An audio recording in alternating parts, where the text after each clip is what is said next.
I think in the first time we rolled it out, maybe there was a little bit more focus on everybody gets one-to-one, but as you heard earlier, everybody's going to be one-to-one. Project-based learning. So right now, I observed our science teacher for 7th grade. If you don't know, they're in the process. They are getting ready to build a prototype and take it to NASA.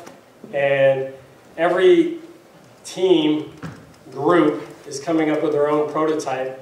And then they're going to have some community members come in, maybe a couple people from aerospace engineering, to evaluate the prototypes and determine a winner. And then our science teachers are going to take it down to NASA in April. And they're one of 12 other schools that got invited down. And it's a challenge to see whose prototype will live up to the billing. And so the best way to describe project-based learning is they're getting real-world problems, and their job is to solve them. We work really hard to try to make connections to community. Most of our projects end with a presentation or some type of prototype that they've got to present to hopefully somebody in our community that has background in this area. You think about projects in the past, you know, here's all this curriculum, I'm going to teach you, I'm going to test you, and then the project usually is at the end, and it's like, okay, let's do this, I'm not trying to be critical, fluff project. Well, now that project is driving all the learning. And it is different because your teachers are going to be seen more as facilitators, sometimes even as peers, because kids may know more about a topic than the teachers do. What I can tell you is it has been amazing to see how much it drives curiosity and inquiry. Our kids are constantly asking questions and trying to figure out things on their own, and it's been a pretty neat experience. What I would tell you is, I used to tell people, my son is, when it comes to education, like me, and so I would used to tell people, so if you're social, this is it, and if you're like Lily, my daughter, who plays the game of school better than anybody, like, oh, hey, Mom, did I do this right? You already know you did, you know, an A for her. And after 2 years of it, I would tell you, that might not be true. And here's why. My daughter loves to play the game, but I don't know if she can work well with people. And this forum called New Tech is going to make you learn to work with others. Because how many of us have worked in a group at our jobs, and I'm doing all the work and this person over here isn't? Raise your hand. You ever been in that kind of group? Yep. They get that experience right here. And I'm not saying that to be like, oh, don't do it. Think about if you can teach your child, and we can work with you to empower them to learn how to hold other people accountable and realize that that's not being mean. To problem solve. So when they get ready to roll out this project, which they did yesterday for NASA, first thing they do is they make their groups. And you know, the first groups are always the hardest because you're just learning the kids. But by now, they know kind of who works well together and who doesn't, and strengths of everybody. But a neat thing they did yesterday was, okay, you're in your groups. Now let's talk about norms. Okay, and they did a what are your fears about the project coming up, and what are your hopes? And when we look at fears, what are the things that are going to keep you or make those fears a reality? Because those should be the norms we create, not the, hey, be on time, everybody is positive. What are your fears, and let's address them in our norms. And then they talked about roles. What does a facilitator look like? What does a norm keeper look like? And they went through so kids completely understand the expectations of the roles that they're going to be taking. So that happens at the start of every project. They work through them. There are benchmarks built along the way, and I'll show you a picture in a minute. I'll come back to that one.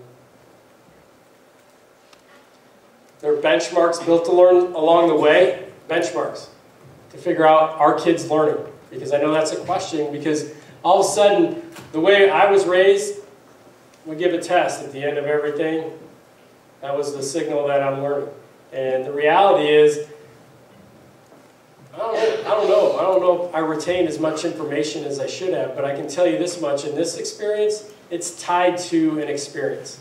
Their learning is tied to, when they're doing physics last year and creating roller coasters, and then giving a prototype to Adventureland, they're going to remember the information that goes with that experience. So, let me go back.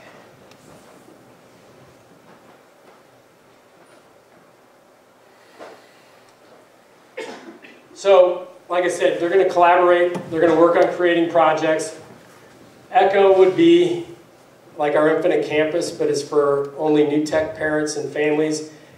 You would have access to every day's agenda, so what teachers plan on doing that day. You have access to all the resources that teachers provide, and it has access to the grades. You know, culture is a big thing with New Tech. They'll spend a lot of the beginning of the year talking about project-based learning, you know, and what they want for everybody in regards to accountability, how to build trust. Responsibility is probably that big piece that I don't think I would tell you probably the biggest learning that came out of this whole first couple of years is the role of a parent. And the reason I say that is, in the past, worksheet came home, do, 1 through 15, it goes back. If you're a parent of a New Tech student and they come home and you say, what do you have for, what homework do you have tonight? They're probably going to say, well, my next steps are, meaning me and my group mates decided that my next steps were going to be this. And then they're accountable to their peers. I mean, and that is a level of stress that some kids aren't used to. I mean, the best example I can give about accountability is we had a student last year didn't show up. I found him down at the park. And I was like, what are you doing? He's like, I don't have my work done and I can't go face those people. And he's talking about his peers. And so we had to work through that. But I mean, that accountability piece is there. Learning how to manage your time, because you're going to get quite a bit of time in class to work. And so when kids are scrambling at the end of a project, it's probably a pretty good indicator they're not managing their time right now. And then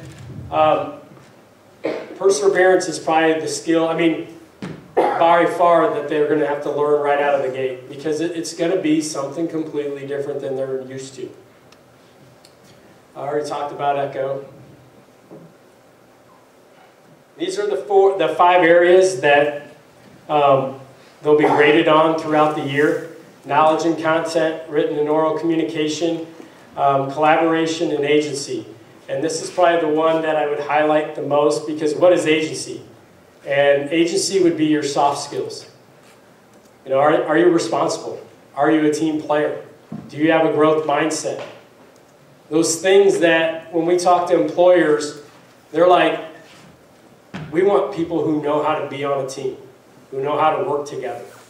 We want people who understand that things aren't going to go right the first time. And they don't get discouraged and they don't quit, but they problem solve as to what didn't work and how do we fix it to make it better. So these are the 5 areas that they will get grades on. I would tell you the oral communication piece is probably one that is probably in your face right out of the gate. The story I tell is last year I'm standing in our lunch line, starts right on the back of this wall. And it was early January. And a student came up and, just pale white. And I was like, buddy, what is going on? And he starts crying. And I'm like, what is up? And he says, I just drew number 2 for my Greek mythology speech. I'm the 2nd person tomorrow, Mr. Boyle, to go. And I'm thinking, okay. He's like, that'll be my first speech this year. New Tech, probably had 2 speeches in the first week. I mean, they speak so much in front of not only their peers, but community members that by January, it's like, all right, whatever. So last week, we have our empathy and tolerance unit for 7th grade, and they presented to parents and a forum of people from the community for marginalized groups on how to build awareness. And they dressed better than I do and presented eloquently all day long. So that's probably one thing that's, you know, evident right out of the gate is you're going to do a lot of oral communication. Is that right? Other way. So talked about that. You know, this is probably one right here that we've spent quite a bit of time on this year, and that is there are going to be moments where groups don't get along because I have an opinion on the direction we should go, and they have an opinion on a different direction they should go. And trying to figure out how to problem solve and come to a decision-making process that everyone can agree upon is one of the things that we focus on. But every student has an opportunity to reflect on their learning and their experience after every project. And then they start talking as teachers and students about, okay, what was your role in this? How can you improve this process moving forward? So there is a lot of opportunity for kids to really self-evaluate who and what they are and the growth that they're making throughout the school year. This is just a sample picture of an ECHO page. As you can see, it's got the 5 areas, learning outcomes, where they would be assessed. This is, as you can see, knowledge and thinking for this picture is a huge chunk of their grade, and then the rest plays out.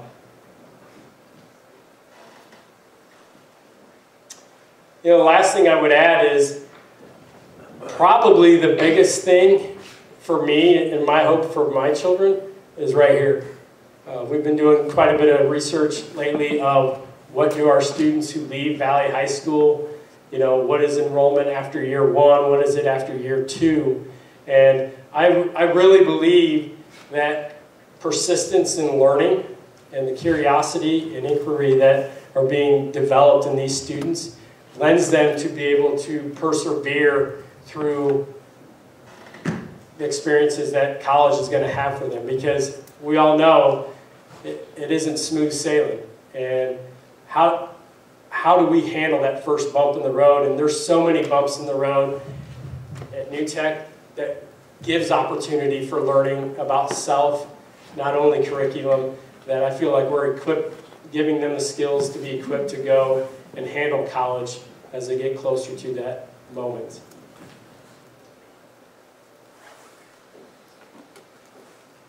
Couldn't remember anything else. Any questions? Yes? How old is this program?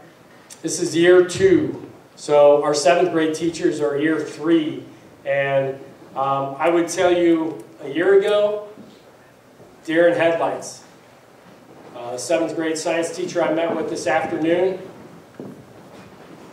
very confident, very relaxed, feels like he's got a good handle on things. So it's trending in a great direction. Is there a number limit? Yep, good question. So 120. Applications are right here on the stage. We start taking them tomorrow morning. We might even take them tonight. And then at 120 we cut the line. And then if people were to move out, we'd slide people in. The same would be said for 8th grade. So 120 is our max right now. So the first 120? Yes. If you start in the program and you discover it's not for your child, how easy is it for them to transition back into the regular program? And or on the other flip side, if you start in the regular program, can you transition into New Tech if you find that that might be a better learning opportunity? Just going to get right to it. So, first 2 years, We've required them to stay for a semester. Next year, we're going to require them to stay for the year. Now, what I would tell you to get in, it's probably a little bit different. Because if we're not at 120 and somebody comes and says, hey, Mr. Boyle, I want to get into NewTech, they're going to get in. If we're at 120, they're not getting in. And so it really comes down to what is our number. But as far as transitioning out of NewTech, we're going to ask them to stay for the year. Yes, sir. Yes, sir. How is this translating over to like when the kids go off to Southwoods and they're going into high school? Are they using the same program? Is there the same program? So next year will be the first year Southwoods offers NewTech, and it's going to be similar to us right now. They're combining a humanities class, English and social studies, just like we have. But they're also having a blended course of science and business. And so, in science and speech, a second semester. So there's still opportunity. One of the things that is a requirement to be considered NewTech at Southwoods is you have to take one of the two created courses, like humanities or the science blended class. And then it just depends on your schedule. Like some kids maybe, they're going to offer geometry in NewTech and algebra because they have 2 math teachers who are interested in doing it. So by the time your children get to 9th grade, it'll be, I'd like to say some of the kinks will be ironed out. Is it easy to make that, say for example, they do the NewTech here in